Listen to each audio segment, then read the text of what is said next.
The power. The power should be tested in all limbs, comparing each side. A systemic evaluation will enable the recognition of a particular pattern of weakness that will be in keeping with either cerebral, spinal cord, plexus, or peripheral nerve weakness. The major nerve and main root supply of muscles are shown in Table 1.1. Let's see Table 1.1. This is Table 1.1, the nerve and major supply in all muscles. For example, we have the latissimus dorsi, spinal roots C6, C7, and C8, and etc. The ulnar nerve,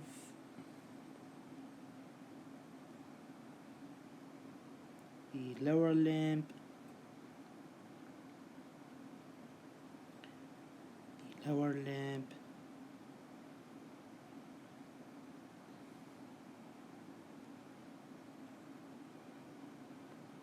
and all the muscles. Okay.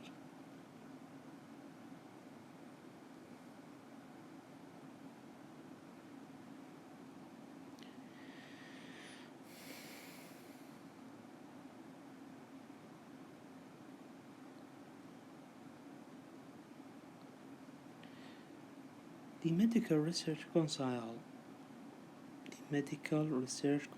classifies that the degree of weakness by recording power ranging from 0 to 5. So they are 6 degrees. So you can remember it by remembering 6 cylinders car. 6 cylinder muscle cars are sometimes 6 cylinders, so we can remember this. It is apparent that there is a considerable range of power between grade 4 and 5, and some clinicians make their own further subclassification in this region.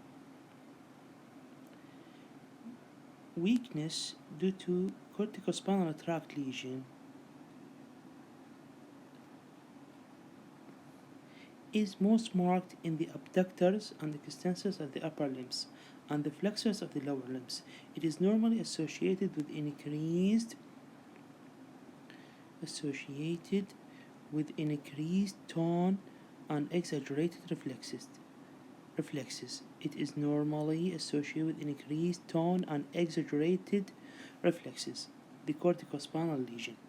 Okay. Weakness due to lower motor neuron lesions is usually more severe than when the upper motor neuron is involved, and is seen in this distribution of nerve affected. It is associated with wasting, hypotonia, and diminished reflexes. So, the weakness due to lower motor neuron lesions is usually more severe than when the upper motor neuron is involved, and is seen in this distribution of the nerve affected.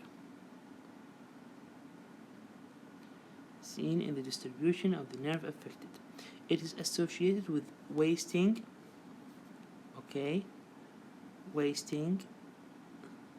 hypotonia, and diminished reflexes.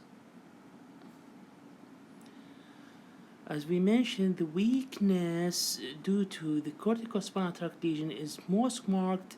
We must remember that it is most marked in the abductors, and extensors of the upper limbs, and the flexors of the lower limbs.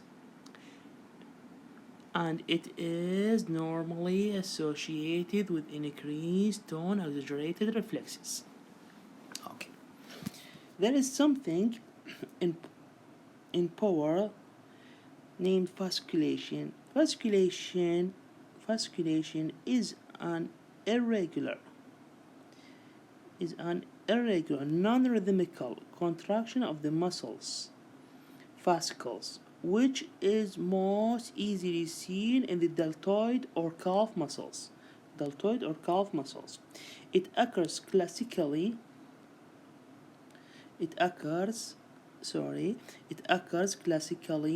in motor neuron disease, but may also occur in lower motor neuron lesions, for example, in the lower limbs following long-standing lumbar root compression. So fasciculation is an irregular, non-rhythmical contraction of muscle fascicles, which is most easily seen in deltoid muscles. Let's erase these.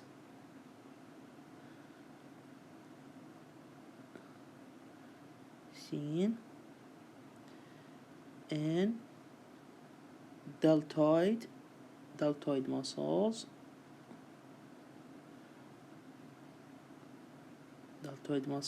or calf muscles. It occurs classically in motor neuron disease, but may also occur in lower motor neuron lesions. Okay, in the lower limbs following long-standing lumbar root compression. It occurs classically in motor neuron disease, but may also occur in lower motor neuron lesions. Okay, thank you very much.